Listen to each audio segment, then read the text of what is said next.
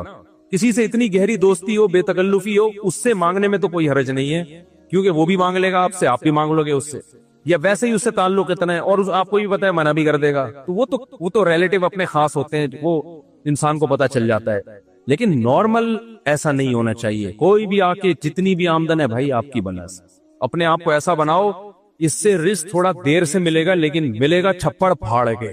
اور جو لالچ ہے نا, ادھر سے نکال لوں, ادھر سے لے لوں, ادھر سے لے لوں, اس سے فوری طور پہ تو کچھ مل جاتا ہے, لیکن ہمیشہ کے لیے انسان محروم ہو جاتا ہے. لوگ سمجھ جاتے ہیں کہ یہ لالچی آدمی, اس سے چھپاؤ, بھاگو, پھر قرضہ مانگو, فون نہیں اٹھاؤ اس کا. سمجھتے ہو گے نہیں سمجھتے؟ خدا کی قسم سر اٹھا کے عزت کے ساتھ جینے میں جو مزہ ہے نا, ایسا خاندانی مزہ ہے جو کباب پراٹھوں میں وہ مزہ نہیں ہے. ایک واقعہ سنا دوں تاکہ بیان کمپلیٹ ہو جائے. ہمارے حضرت ایک واقعہ بہت سنایا کرتے تھے، ہمیں بڑا اچھا لگتا تھا یہ واقعہ. پرانے وقتوں کی بات ہے جب بادشاہی حکومت ہوا کرتی تھی، تو ہندوستان سے جو ہے نا کوئی شخص چلا گیا کسی عرب کنٹری میں. اس وقت سعودی عرب نہیں تھا، عرب ارض حجاز کہا جاتا تھا. عرب لوگ بڑے سخی ہوتے ہیں. تو یہ چلا گیا بے یار و مددگار. تو وہاں کسی شہزادے نے اس کا بڑا اکرام کیا کہ بھئی ہندوستان سے آیا ہے، مسافر ہے، تو بڑا اکرام کیا اس کا. اس کو بڑی خوشی ہے کہ عرب شہزادہ میرا اکرام کر رہا ہے. تو اس نے کہا کہ کبھی ہندوستان آؤ اور تمہیں کوئی ضرورت ہو تو میرے گھر پہ آنا. شہزادے نے کہا مجھے کیا ضرورت، میں شہزادہ آدمی، میں تو فقیر غریب آدمی ہے، تو میں نے تیری مدد کر لی ویسے ہی، مجھے کوئی تجھ سے مدد نہیں. وہ فقیر تھا بیچارہ، غریب تھا نا. تو پھر بھی اس فقیر نے کہہ دیا کہ یار حالات کا کچھ پتہ نہیں ہوتا، کبھی آنا ہو تو یہ میرے ایڈریس سے آ جانا. تم شہزادے ہو لیکن جو ہے کبھی کبھی ضرورت پڑ جائے. اللہ کی قدرت کی بغاوت ہوئی، اس حکومت کا خاتمہ، اور ظاہر ہے پھر تو شہزادے قتل ہوتے ہیں. تو یہ بھاگا. اب وہ عرب کی زمین چھوڑ کے بھاگا.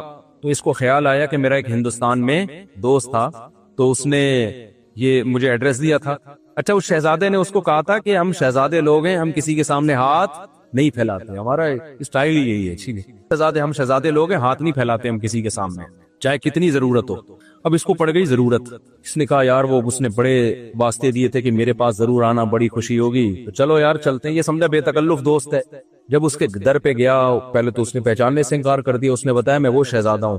ہو ویلکم، آئیے آئیے بیٹھیے. آئیے، کیسے آنا ہوا؟ یار حالات نے تختہ پلٹا اور مجھے ضرورت پڑ گئی، آج میں تمہارے در پہ آ گیا. تو اس ہندوستانی نے فارسی کا ایک شعر پڑھا. اس شعر کا مفہوم یہ ہے کہ حاجت اور ضرورت بڑے بڑے شیروں کو پتہ نہیں گیدڑ بنا دیتی ہے یا لومڑی بنا دیتی ہے. بڑے بڑے شیروں کو کیا کر دیتی ہے؟ گیدڑ یا فقیر بنا دیتی ہے. کچھ ایسا اس نے شعر پڑھا جس میں توہین کا تھوڑا سا عنصر تھا کہ دیکھو تو اتنا بڑا شہزادہ تھا، لیکن ضرورت جب پڑتی ہے نا، بھوک لگتی ہے، تو بڑے بڑے شہزادے بھی کیا بن جاتے ہیں؟ فقیر. یہ بڑا نالائق تھا. اس نے یہ ایسے موقع پہ کہنے کا تھا نہیں شعر. یہ تھا تو خون میں تو شہزادہ تھا نا، بلڈ تو وہی تھا. اس نے کہا کہ شیر ہمیشہ شیر رہتا ہے، کیسی ہی حاجت ہو شیر کبھی گیدڑ اور لومڑی نہیں بنتا. اور شیر ایسی حاجتوں پہ 100 جوتے مارتا ہے جو حاجت اس کو فقیر بنا دے. اور کہا میں تجھ سے ایک دھیلا نہیں لوں گا، بھوکا مر جاؤں گا. اب وہ ہندوستانی، ارے بھائی میں نے ویسے ہی کہہ دیا تھا بھائی معاف کر دے. اس نے کہا نہیں، میں خدا کی قسم بھوکا مر جاؤں گا تجھے یہ بتانے کے لیے کہ شیر ہمیشہ شیر رہتا ہے. وہ 100 حاجتوں پہ، وہ ایک حاجت پہ 100 جوتے مارتا ہے، ٹھیک ہے نا، لیکن وہ کسی کے در کا بیکاری نہیں بنتا. تو ہمارے حضرت یہ شعر پڑھتے تھے. فارسی کا شعر ہے تو نہ ہماری سمجھ میں آتا تھا نہ آپ کی آئے گا، تو اردو میں مفہوم سمجھ میں آتا تھا کہ ہم 100 جوتے مارتے ہیں. تو حضرت فرماتے تھے کہ وہ شہزادہ فقیر تو بن گیا، مگر اسٹائل کون سا تھا؟ شہزادوں والا. تو یہ شہزادہ بننا ہر ایک کے اختیار میں. بات آ رہی ہے سمجھ میں؟ ایک شہزادہ وہ ہوتا ہے جو حکومت ملتی ہے اور بڑا پیسہ مل جاتا ہے، یہ ہر ایک کے اختیار میں نہیں ہے. کوشش ہے، بنتا نہیں ہے. لیکن یہ شہزادگی جو ہے نا کہ اسٹائل کیسا ہو؟ شہزادوں والا، سر اٹھا کے جیتا ہو. یہ رکشے والے بھی کر سکتے ہیں، ٹماٹر والے بھی کر سکتے ہیں. بھائی ہم حاجتوں پہ 100 کوڑے لگاتے ہیں، کسی کے سامنے زبان ٹیڑھی ایسے رہو. دیکھو یہ ہمارے جو بڑے بڑے حکومتی اہلکار ہیں نا، ارب پتی ہیں کہ نہیں ہے، پھر بھی بہت سے ان میں بھیکاری ہے یا نہیں ہے؟ کیا عزت ہے یار ان کی. وہ ادھر سے 5 ارب کھا گیا، ادھر سے اتنے روپے کھا گیا، ادھر سے اتنے کھا گیا، ادھر اتنے کیس چل رہے ہیں، عدالت میں جا رہا ہے، کبھی بھاگ رہا ہے وہاں سے، کبھی اندر ہو رہا ہے، کبھی باہر آ رہا ہے. لوگ صبح شام لعنت، اتنا پیسہ ہو کے بھی صبح شام لعنتیں پڑ رہی ہیں. اسٹیل میں کھا گیا، ایک پی آئی اے کھا گیا، ایک یہ کھا گیا، ایک ریلوے کو کھا گیا. کیا عزت ہے ان لوگوں کی؟ بھیکاری ہے یہ. اس سے وہ موچی اچھا ہے جو جوتے گانٹھ رہے لوگوں کے اور کسی کے سامنے ہاتھ نہیں پھیلا. اللہ کی نظر میں یہ شہزادہ ہے. تو یاد رکھو کسی کے سامنے ہاتھ پھیلانا یہ معمولی بات نہیں ہے، یہ اپنی عزت کا جنازہ نکالنا ہے. اللہ سے دعا مانگا کرو اللہ کسی آزمائش میں نہ لے کر آئے، اللہ اتنا دے کہ ہمیں ضرورت نہ پڑے. لیکن یہ بھی دعا مانگو اے اللہ اگر کبھی خدا نہ خواستہ آزمائش مقدر ہے تو ہمیں کسی کے سامنے ہاتھ پھیلانے والا نہ بنا. ہاتھ نہ پھیلائے، سر اٹھا کے جیے، پھیلا نہ ہو لیکن اسٹائل ایسا ہو جیسے آپ سے بڑا سیٹ دنیا میں کوئی ہے ہی نہیں. ہمارے حضرت بہت غریب تھے 60 سال کی عمر تک. فرماتے ہیں کہ میرے پاس لاہور اپنے شیخ کی زیارت کے لیے ٹرین کا کرایہ نہیں ہوتا تھا، لیکن میں جیتا ایسے تھا لوگ قرضے مانگتے تھے مجھ سے آ کے. سمجھتے تو بہت بڑے سیٹ ہیں، اور حضرت بھی دیتے نہیں تھے کیونکہ جس کو دیا واپس لے دیا اس نے. حضرت فرماتے تھے اس زمانے میں جو کسی کو قرضہ دے دے وہ احمق، اور جو لے کے واپس کر دے وہ اس سے بڑا بے وقوف. جو قرضہ دے دے وہ بھی بیوقوف اور جو لے کے واپس کر دے وہ اس سے بڑا بیوقوف. اب اس کا ایک مطلب ہے, لوگ کہتے ہیں یہ قرضہ دینا تو واجب ہے, اس کو ڈبل بیوقوف کیوں کہہ دیا؟ ڈبل بیوقوف اس لیے کیا کہ اس کو پتا تھا میں نہیں دیتا تو کیا بگاڑ لیتا, پھر بھی دے دیا. بیوقوف ہے یا نہیں ہے؟ تو ایسا استغنا, تو انسان کسی کی جیب پہ نظر نہ رکھے. بھائی اپنا کھائیں گے, اپنا بھوکے مر جائیں گے تو کیا ہو گیا یار, مرتا ورتا کوئی نہیں ہے. اللہ ایسا کھلاتا ہے نا غیب سے, زبردستی لوگ ٹھوس ٹھوس کے جائیں گے آپ کے منہ میں. اب دیکھو ہم جب مولوی بننے کے لیے آئے تو ہمیں تو لوگ تانا دیتے تھے, کھاؤ گے کہاں سے, اتنے تانے ملتے تھے, اتنے تانے. اب ٹھوس رہے ہیں مفتی صاحب گری فش, دال چاول, مسالے والی بریانی, اور ہم جاتے بھی ہیں تو دھونے والے کھا کے. بھائی پیٹ ہے, لالو کھیت تھوڑی ہے کہ اتنا گنجائش تھوڑی ہے اس میں. اللہ ٹھوستا ہے, کھلانے کا برس پیچھے بھاگے گا آپ کے. تو بہت بڑی نعمت ہے. میں تو یہ باتیں کر رہا ہوں, میرے اندر بھی وہ استغنا نہیں ہے, میں اس لیے باتیں کر رہا ہوں کہ میرے اندر پیدا ہو جائے. آپ سمجھے مفتی صاحب تو پتہ نہیں کتنے زبردست استغنا کے ساتھ جیتے ہوں گے, اور ہم بھی باتیں کر رہے ہیں. باتیں کرنے پر گورنمنٹ کی طرف سے کوئی پابندی نہیں ہے, عمل بڑا مشکل کام ہے. تو میں بھی اس لیے کہہ رہا ہوں تاکہ میرا بھی استحضار ہو جائے. تو عزت کا, اور خاص طور پر دیندار آدمی, داڑھی والے, نمازی, ان کو تو بہت عزت نفس کا خیال کرنا چاہیے, بہت زیادہ خیال کرنا چاہیے عزت نفس کا, کہ عزت پہ آنچ نہ آئے. تو ہمارے نبی نے اتنی غربت میں گزارا کیا, ایک پیسے نہیں مانگے. صحابی صدقے کی ترغیب دے رہے ہیں تو کہیں اپنے چچا زاد بھائیوں کو دے دو, ٹھیک ہے نا, تو ان کو کبھی جہاد میں خرچ کروا رہے ہیں, اپنی ذات کے لیے نہیں مانگ رہے, اپنی ذات کے لیے. اپنی بھوک بھی نہیں بتا رہے لوگوں کو جا کے کہ میرے حالت یہ ہے, یہ میری حالت. صحابہ نے غزوہ خندق میں آپ کے چہرے کو دیکھ کے اندازہ لگایا کہ آپ کتنی شدید بھوک میں ہیں. دیکھو میرے پاس ایک فالج زدہ انسان کا فون آیا کہ میں علاج کراتے کراتے پریشان ہو گیا ہوں, علاج نہیں ہو رہا, مجھے کسی نے بتایا فلاں مزار پہ جانا ہے, وہاں بابا ہیں, وہ وہاں جاؤ گے تو ٹھیک ہو جاؤ گے. میں نے کہا میرے بھائی آپ کا آدھا دھڑ کام نہیں کر رہا, آپ ایک ایسے بابے کے پاس جا رہے ہو جن کے دونوں دھڑ کام نہیں کر رہے, تبھی تو وہ قبر میں ہے. ذرا سی انگلی بھی ہل رہی ہوتی تو لوگ ان کو دفن کرتے. میں نے کہا جس کے بیچارے کے دونوں دھڑ کام نہیں کر رہے, وہ تمہارا آدھا دھڑ کیسے, اس کو شکر ہے سمجھ میں آ گئی بات. اس نے کہا میں نہیں جا رہا. مزے دے بھائی, اللہ سے مانگو جا کے. تو فلا تدعو مع اللہ احدا, اللہ کہتے ہیں سردہ گاہیں اللہ کے لیے, اللہ کے ساتھ کسی اور کو مت پکارو. بہت بڑا جرم ہے, اس پہ بخشش نہیں ہے. اس سے آپ کی نظر میں جرم نہیں ہے نا, ہماری اور آپ کی نظر میں جرم نہیں ہے, اللہ کی نظر میں بہت بڑا جرم ہے کہ میرے ساتھ کسی کو شریک کر لیا. سب سے پہلے عقیدہ توحید, اس کے بعد عقیدہ رسالت. ہمارا یہ عقیدہ اجماعی عقیدہ, قرآن نے حدیث نے بیان کیا, محمد صلی اللہ علیہ وسلم لاسٹ میسنجر آف گاڈ ہیں, آپ کے بعد کوئی پیغمبر نہیں آئے گا. یہ طے شدہ حقیقت ہے. تیسری بات, یہ تو عقیدے کی بات ہو گئی. آخرت پہ عقیدہ, ہم مر کے ختم نہیں ہو جاتے, ہماری باڈی ختم ہوتی ہے. اللہ سورہ طٰہٰ میں کہتا ہے منہا خلقناکم, میں نے اسی مٹی سے تمہیں پہلی دفعہ بنا دیا. تم نے اس کی لاجک تلاش کر لی, ایکچولی ہوا یہ تھا, ایکچولی یوں ہوتا ہے, اسپم بنتا ہے, پھر وہ ماں کے پیٹ میں جا کے یوں بنتا ہے. اللہ کہتے ہیں پھر میں تمہیں مار کے دوبارہ مٹی بنا کے ختم کر دیتا ہوں. تمہارے سائنٹسٹ میدان میں انہیں ایکچولی ایک نیچرل پروسیس ہے, یہ ایکچولی یوں ہوتا ہے.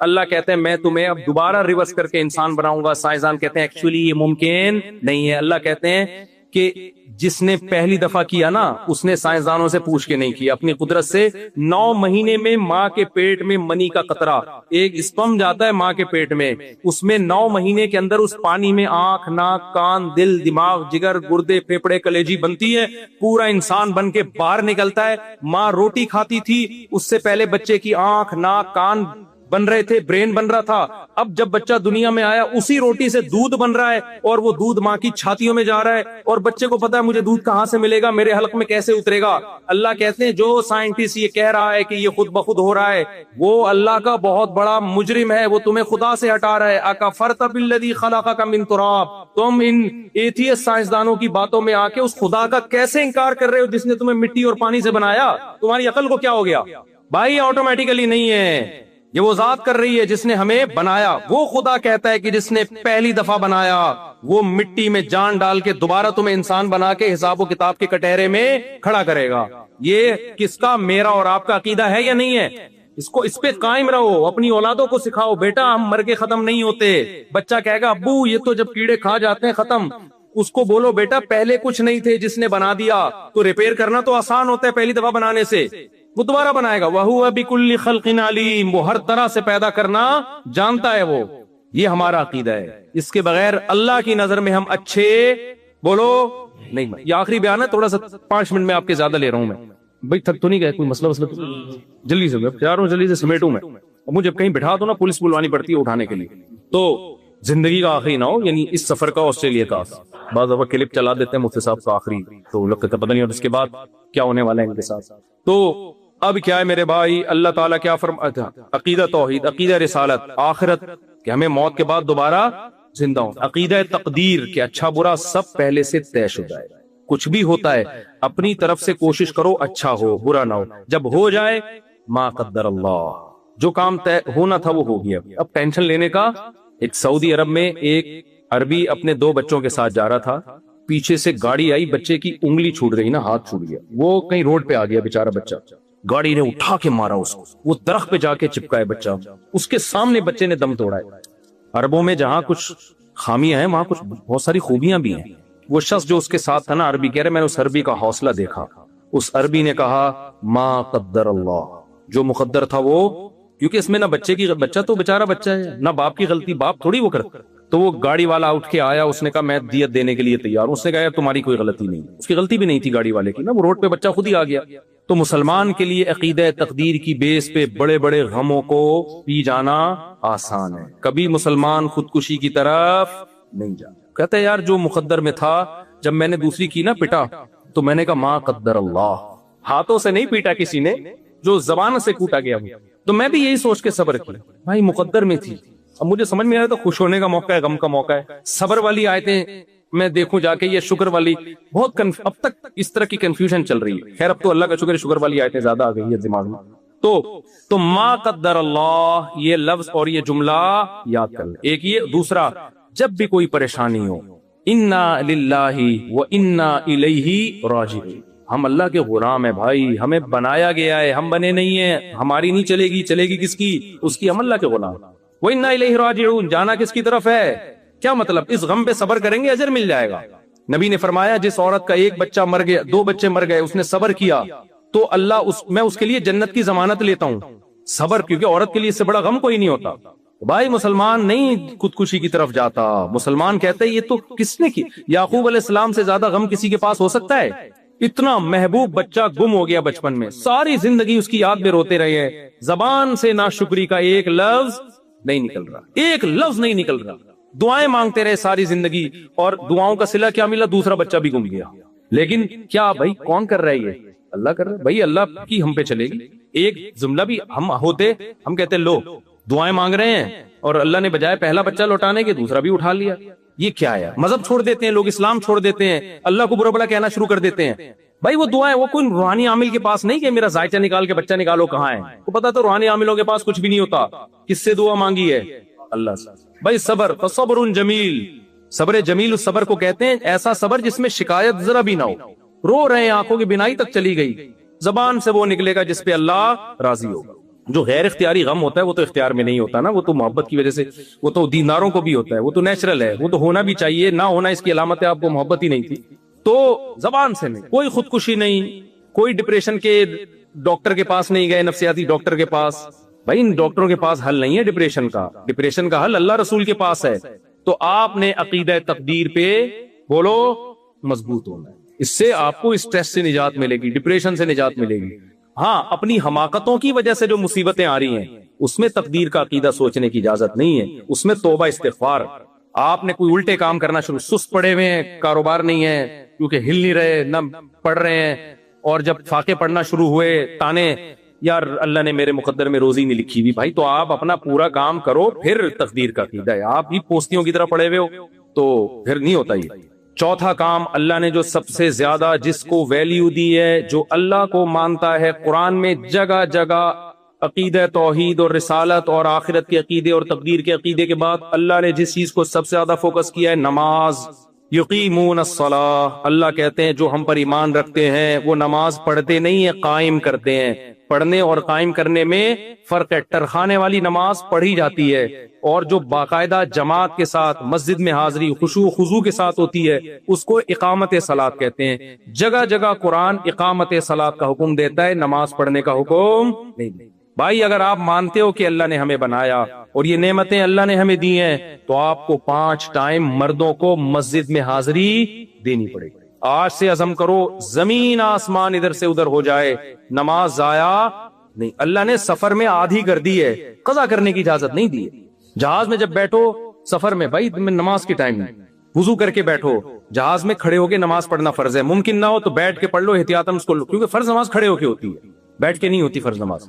تو اب پڑھنے نہیں دیتے جہاز میں تو مجبوری ہے, قضا ہو رہی ہے تو پھر بیٹھ کے پڑھ لو. بہتر یہ ہے کہ اس کو پھر بعد میں لوٹا لو اس کو, لیکن قضا نہیں ہونے دینا کسی قیمت پہ. سمجھ میں آ رہی ہے بات؟ بعض علماء کہتے ہیں بہتر نہیں ہے, واجب ہے, اس کو لوٹانا پڑے گا. خیر ابھی میں اس فقہی مسئلے کی بحث میں نہیں جاتا. تو کسی قیمت اگر نماز چھوڑنے کی اسلام میں کوئی گنجائش ہوتی تو میدان جنگ میں جب دشمن سے مقابلہ ہو رہا ہے, سفر بھی ہے جنگ بھی ہے, وہاں اللہ کہتے معاف ہے. نہ, اللہ نے کہا نہیں. وَإِذَا كُنْتَ فِيهِمْ فَأَقَمْتَ لَهُمُ الصَّلَاةَ, اے نبی جب آپ ان میں موجود ہوں اور نماز کا ٹائم ہو جائے تو اس طرح سے نماز پڑھو. پورا طریقہ اللہ نے بتایا. پھر اللہ نے کہا اگر اتنا خوف ہے کہ گھوڑے سے اتر کے تم نے نیت باندھی تو تمہیں خوف ہے دشمن قتل کر دے گا, مجبوری میں پھر گھوڑے پہ بیٹھ کے نماز پڑھ لو, رخ قبلے کی طرف ہو. اللہ نے کہا اگر قبلے کی طرف رخ کر کے بھی خطرہ ہے کہ دشمن مار دے گا تو جہاں بھی رخ ہے, اَيْنَمَا تُوَلُّوا فَثَمَّ وَجْهُ اللَّهِ, جہاں رخ کرو گے وہاں اللہ ہے, تو تم وہیں جہاں بھی رخو وہیں منہ کر کے نماز پڑھ لو. اے اللہ تو ہمیں اتنی ٹینشن کیوں دے رہا ہے؟ سوال پیدا ہوتا ہے. جنگ کے بعد پڑھ لیں گے آرام سے. اللہ نے اگلی آیت میں فرمایا ان الصلاۃ کانت علی المؤمنین کتابا موقوتا. دیکھو اصل بات یہ اب میدان جنگ میں نماز کا حکم اس لیے دے رہے ہیں کہ صرف مسلمانوں پہ صرف نماز فرض نہیں ہے, مقررہ اوقات پہ فرض ہے. ٹائم چلا گیا تو نماز چلی گئی. لوگ آخر میں شام کو آ کے ساری نمازیں پڑھ رہے ہوتے ہیں. ایسا نہیں ہوتا بھائی, ہر نماز کا اپنا ایک بولو ٹائم, تو آپ اس ٹائم کی پابندی کرو. خواتین گھر میں نماز کا اہتمام کریں. جمعے میں الحمدللہ یہاں خواتین آتی ہیں نماز پڑھنے, جمعے میں مسجد میں آئے تاکہ مسجد سے ان کا رشتہ بولو نا مضبوط رہے. یہاں اگر خواتین مسجدوں میں نہیں آئیں تو ان کا رشتہ مسجد سے ٹوٹ جائے گا. اور عورت گھر میں بچوں کی تربیت کرتی ہے. آج کل تربیت اباؤں کے کنٹرول میں بہت کم ہے, ماؤں کا کنٹرول زیادہ ہے. ماں پردے دار ہوگی بچی پردہ کرے گی, ماں پردہ نہیں کرے گی بچیاں پردہ نہیں, وہ باپ کو بیوقوف سمجھنا شروع کر دیتی ہیں. تو خواتین کو اگر مسجد سے نہیں جوڑیں گے تو بڑا مسئلہ خراب ہو جائے گا. آگے جلدی جلدی ہے جلدی پکڑائی میں پتہ نہیں دوبارہ کب آئے آپ لوگ. اور نماز قائم کرنا. چوتھی چیز اللہ نے چوتھے نمبر پہ جو سب سے زیادہ ویلیو دی ہے نا وہ زکوٰۃ اور صدقات و خیرات.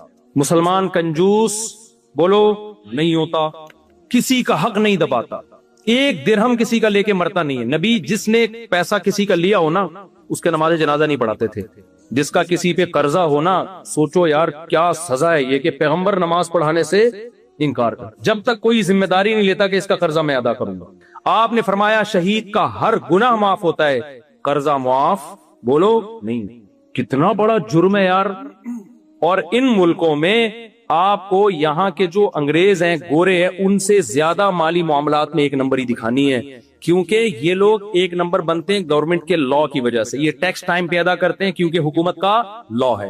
آپ جو ٹیکس ٹائم پہ ادا کرو گے صرف حکومت کا لا نہیں ہے بلکہ آپ کا ایگریمنٹ ہے گورنمنٹ سے.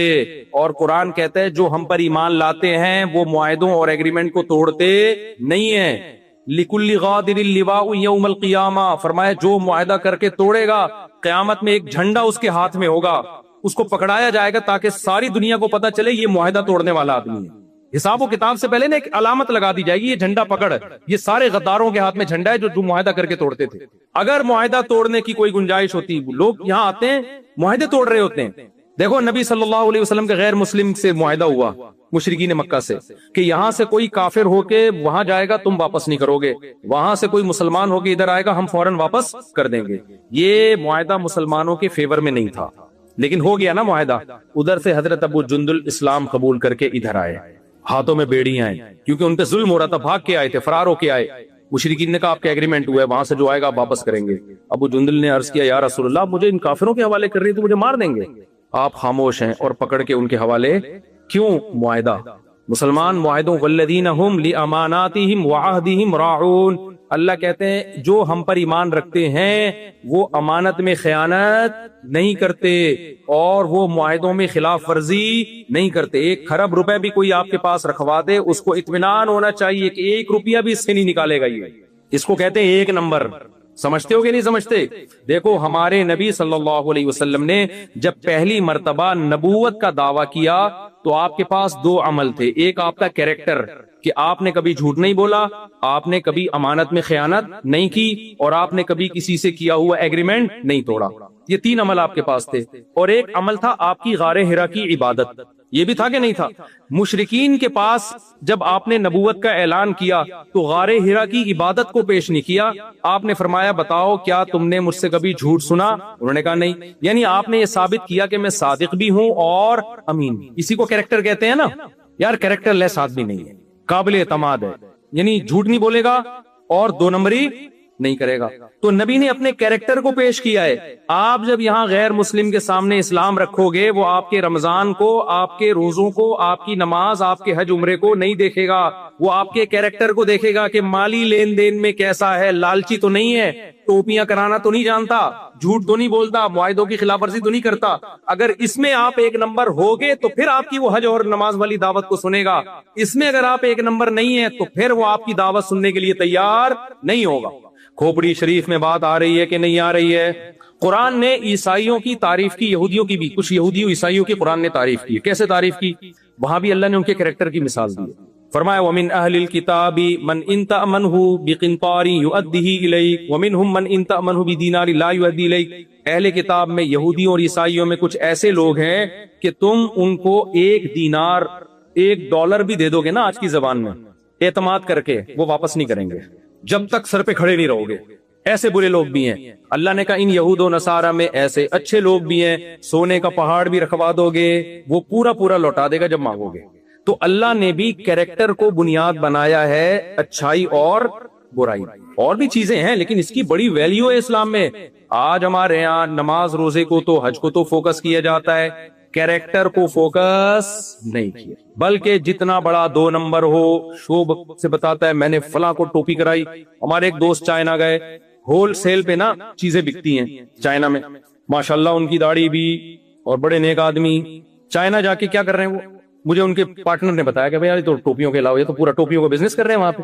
میں نے کہا کیا بزنس؟ انہوں نے کہا بھائی یہ کیا کرتے ہیں ہول سیل پہ نا, جیسے مارکیٹ ہے ہول سیل پہ یہ چیز, اس نے بتایا کہ یعنی میں آپ سے خریدوں گا ہول سیل پہ تو فی الحال آپ 1 دے دیں ٹیسٹ کرنے کے لیے, تو ہول سیل ریٹ پہ 1 چیز لی, وہاں سے ہول سیل پہ 1 چیز, یہاں سے سب کو ٹوپیاں کرا کے ہول سیل ریٹ پر اتنا بڑا کنٹینر تیار کر لیا انہوں نے. بھائی آپ سب سے جھوٹ بول رہے, وہ اس بیس پہ دے رہا ہے کہ شاید کل مجھ سے خریدے گا تو مجھ سے خریدے گا, اور آپ 100 آدمیوں کو یہی ٹوپیاں کرا رہے ہو. تو کل آپ اس کو نماز روزے کی دعوت دو گے تو وہ کیا کہے گا, یار تو اپنی حرکتیں تو دیکھو, تم ہمیں سے جھوٹ بول رہے ہو. تو ٹوپیوں کا بزنس, اب اس کا ترجمہ پتہ نہیں مفتی خالد صاحب کیا کریں گے. یہ ان کی آزمائش, کہیں گے مجھے بڑی آزمائش میں ڈال دی. تو بھائی مسلمان کیریکٹر کا 1 نمبر ہوتا ہے, 2 نمبر نہیں. آپ نے یہاں گورنمنٹ سے جو معاہدے کیے ہیں آپ کو ان معاہدوں کو پورا کرنا پڑے گا. آپ کو اگر کوئی یہاں آفیسر رشوت لے کے بھی اللیگل کام کروا رہا ہے آپ سے, آپ اس کو بولو بھائی میں تجھے رشوت دے کے یہ غیر قانونی کام کر لوں گا, یہاں کی گورنمنٹ مجھے چھوڑ دے گی کیونکہ آفیسر کی پرمیشن سے کر رہا ہوں. ادھر کی جو آخرت والی گورنمنٹ ہے, جو اللہ ہے, وہ مجھے نہیں چھوڑے.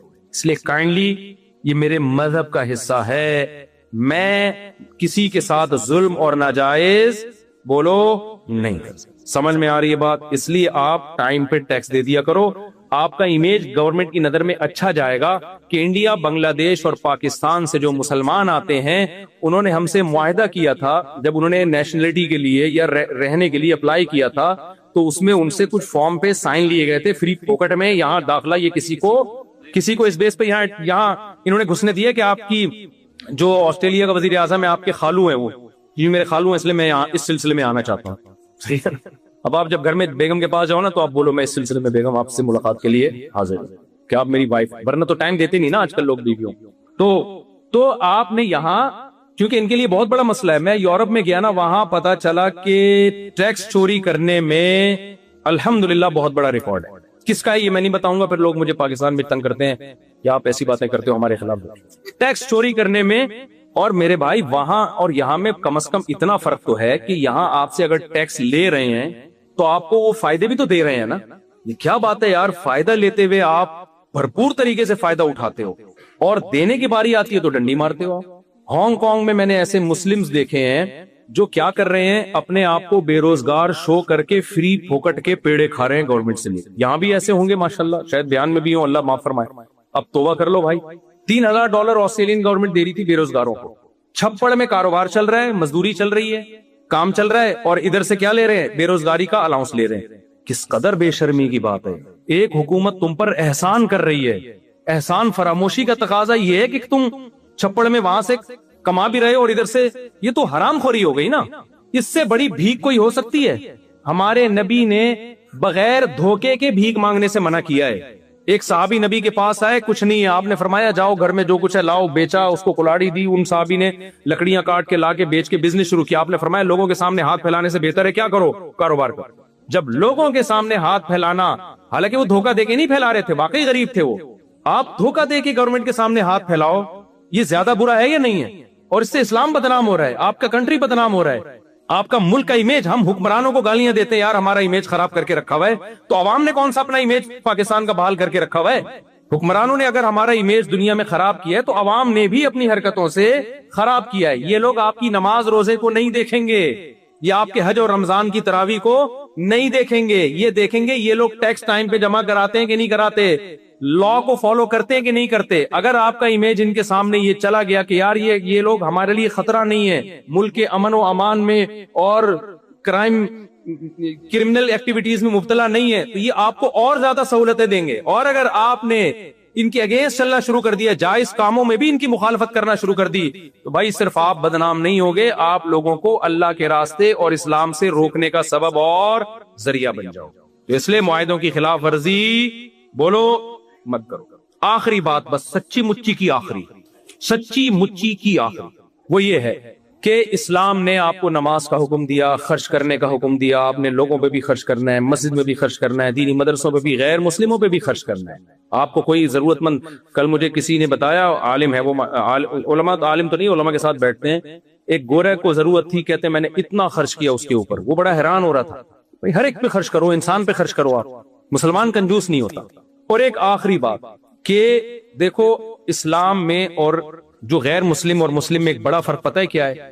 اسلام یہ چاہتا ہے کہ آپ کے ریلیشن ہوں, جبکہ جو غیر مسلم ہے نا وہ انفرادی زندگی کی طرف جا رہے ہیں, انڈیویجول لائف ہونی چاہیے ہر ایک کی. سمجھتے ہو کہ نہیں سمجھتے؟ یہ بہت اہم بات ہے. اور باقی آخری کہ وہ ان کے ہاں ریلیشن کی کوئی ویلیو بولو, میں اپنا کماتا ہوں تم اپنا کماتی ہو, اپنی چائے خود بناؤ میں اپنی چائے خود بناؤں گا, اور ابا اماں کا جو سیٹ اپ چل رہا ہے مارکیٹ میں وہ کوئی بہت زیادہ قابل تعریف نہیں ہے. ابا ہوتے بھی ہیں نہیں بھی ہوتے ہیں تو وہ ہونا نہ ہونا ابا کا کیا ہے, تقریباً برابر ہی ہے. اولڈ ہاؤس ٹھکانہ ہو سکتا ہے, کچھ لوگ گھر میں بھی رکھ لیتے ہیں, کوئی اتنا ویلیو نہیں ہے ان کی ان چیزوں. یہ ٹھیک ہے بھائی, ان کا مذہب ہے, جیسا ان کا مذہب ان کو کہتا ہے, ان کا کلچر کہتا ہے, چلتے رہیں, لیکن آپ یا تو ان کے کلچر کا کلمہ پڑھ لو یا اسلام کا کلمہ پڑھ لو. اسلام کا جب کلمہ پڑھو گے تو اسلام ریلیشن کا قائل ہے, خالق اور مخلوق کا مضبوط ریلیشن چاہتا ہے اسلام. آپ اللہ کو اپنی زندگی سے نہیں نکال سکتے, اس ریلیشن کے لیے اسلام نے کہا نماز پڑھو, حج کرو, زکوٰۃ دو, رمضان میں تراویح ہے, روزے ہیں, اور صدقات و خیرات ہیں اللہ کی خاطر, یہ ساری ذکر اذکار ہے, یہ سب اللہ اور مخلوق کا ریلیشن درست کرنے کے لیے. پھر اللہ نے مخلوق کا آپس میں بھی ایک ریلیشن رکھا ہے, آپ اس ریلیشن سے دستبردار بولو نہیں. ان میں سب سے پہلے والدین, دادا دادی, نانا نانی, آپ ان کو اولڈ ہاؤس میں جمع نہیں کرا سکتے. دادا دادی, نانا نانی, ابا اماں غصے میں آپ کو ڈانٹتے ہیں, آپ غصے میں رپلائی نہیں کر سکتے. آپ نے ان کے سامنے اپنے بازوؤں کو ذلت سے جھکانا ہے, ایسا شو کرنا ہے میں غلام ہوں ان کا. یہ آپ کو کرنا پڑے گا اللہ کی خاطر, غصے کو پینا پڑے گا باپ اور ماں کے سامنے. پھر اللہ نے جو ریلیشن بنایا ہے آپ کی محبت کا, آپ کے نرم لہجے کا, ماں باپ کے بعد سب سے زیادہ مستحق آپ کی زوجہ ہے. نبی صلی اللہ علیہ وسلم نے فرمایا تم میں سب سے اچھے اخلاق اس کے سمجھے جائیں گے جو ایئر ہوسٹس ہے, نا اس کے جو اپنی زوجہ کے ساتھ نرم لہجے میں بات کر. اور عورت کے لیے اللہ نے شوہر کا حق بہت بڑا بنایا. ابھی کچھ دن پہلے خاتون کا فون آیا کہ ایکچولی میں اپنے ہسبینڈ سے ملک کا نام نہیں لینا چاہیے, وہ سمجھ جائیں گے میری بات ہو رہی ہے, آدھا تو نکل ہی گیا, نکال ہی دیتا ہوں پورا. کینیڈا سے فون آیا, ٹھیک ہے نا, تو انہوں نے کہا کہ ایکچولی میں اپنے ہسبینڈ کے ساتھ نہیں رہنا چاہتی. میں نے کہا کوئی وہ کورٹ سے خلا لے رہی, میں نے کہا کورٹ کا خلا اسلام کے اعتبار سے صحیح نہیں ہے. اگر باقی ظلم ہو رہا ہے تو پھر بتائیں آپ. کہہ رہی نہیں ظلم تو نہیں ہو رہا, میرا خرچہ بھی اٹھاتے ہیں اور کوئی ایسا مسئلہ نہیں ہے, لیکن ایکچولی میں نہیں رہنا چاہتا, 4-5 بچے بھی ہو گئے, میں نہیں رہنا چاہتی. میں نے کہا بھائی آپ نہیں لے سکتی، کیونکہ طلاق کا اختیار اللہ نے اسلام میں کس کو دیا ہے؟ مرد کو دیا ہے۔ وہ ڈیورس دے گا تو طلاق ہوگی، ادروائز آپ کے پاس یہ رائٹ نہیں ہے۔ خواتین بہت غصہ کرتی ہیں اس بات پہ، حالانکہ اس میں عورت کا فائدہ ہے، کیونکہ اگر عورت کے پاس ڈیورس کا حق ہو تو پھر مرد اس پہ خرچ ہی نہیں کرے گا نا، وہ کہے گا یار کسی بھی وقت چھوڑ کے جا سکتی ہے۔ خیر یہاں کا لا کیا ہے وہ یہاں کا لا ہے، لیکن اسلام کی میں بات کر رہا ہوں۔ اسلام یہ کہتا ہے کہ ڈیورس کا حق کس کے پاس ہے؟ مرد کے پاس ہے۔ تو میں نے کہا آپ کینیڈا کی گورنمنٹ سے آپ خلا لے لیں، وہاں کی گورنمنٹ کے حساب سے وہ خلا معتبر ہوگا، لیکن اکارڈنگ ٹو اسلام وہ معتبر نہیں ہوگا۔ پھر انہوں نے ایک مثال دی، دیکھیں ایکچولی دیکھیں جب ہم کسی کمپنی کو جوائن کرتے ہیں، یہ میں آپ کو بتا رہا ہوں آج کل جو سیکولر ذہنیت بن رہی ہے اور اسلام میں کیا فرق۔ ایکچولی ہم جب کسی کمپنی کو جوائن کرتے ہیں تو ہم اپنی مرضی سے آتے ہیں، پھر ہم جب چھوڑنا چاہتے ہیں تو ہمارا ایگریمنٹ ہوتا ہے، تو ہم جب چاہیں چھوڑ دیں اس کو۔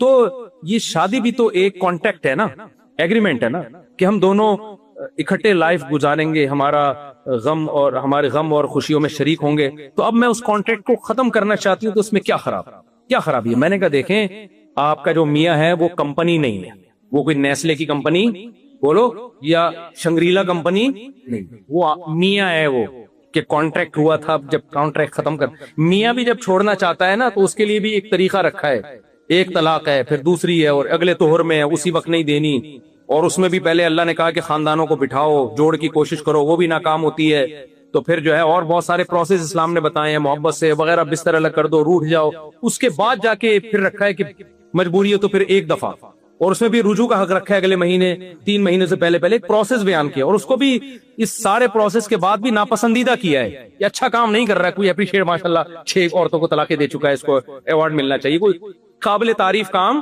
بولو نہیں۔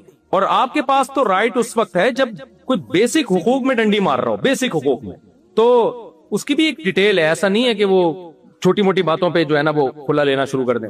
تو میں نے کہا آپ اپنے میاں کو کمپنی سمجھ رہی ہیں، یہ نیسلے کی کمپنی بولو بھائی، یہ میاں ہے، اس کا ریلیشن ہے، اس کو راضی کریں گی تو جنت میں جائیں گی، یہ ناراض ہوگا تو جنت نہیں ملے گی۔